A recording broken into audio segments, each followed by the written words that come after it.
Je suis Luc Fernandez, donc le président du groupe Rio Escalier, qui est composé de 2 sites industriels, avec une fabrication d'environ 11 000 escaliers par an.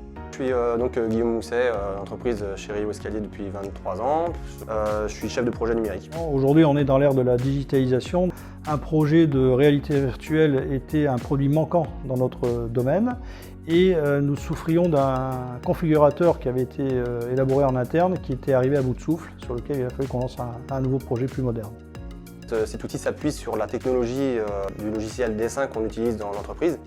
C'est un socle sur lequel on va pouvoir faire des améliorations, là où celle d'avant avait ses limites. De l'amélioration par rapport au nouvel ERP qu'on est en train de mettre en place en ce moment, on va aussi avoir la possibilité de récupérer les projets de cet outil pour le reprendre au niveau de vie et du dessin en interne. En fait, ça va fluidifier les interactions entre les différents services. Enfin, clients, commerciaux, devis, dessin, production. Pour moi, c'est une fluidité, une rapidité d'exécution.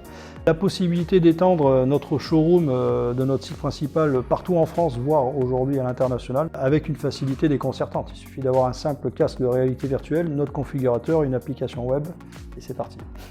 Symfonis, ça s'est très bien passé. Déjà, il a fallu qu'ils s'imprègnent déjà du produit, donc de l'escalier. La difficulté, c'est déjà d'avoir des échanges sur les aspects techniques du produit.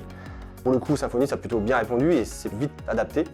On a assez rapidement eu un résultat très proche de ce qu'on attendait en termes d'image et de ce qu'on voulait en termes d'outils. Le besoin réel a été vite compris dès le départ en fait. Une fois sur le projet réalité virtuelle, plutôt bluffé du résultat.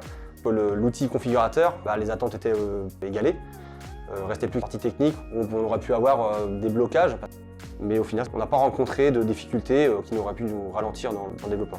L'attente première de mon configurateur, c'était de le sécuriser dans le temps, pour qu'il soit vivable sur plusieurs années, mais surtout modifiable. La deuxième attente, c'est aussi une fluidité, c'est-à-dire qu'aujourd'hui, on peut passer de la réalité virtuelle au configurateur jusqu'à la commande, gérée d'un simple clic, et ça, c'est révolutionnaire.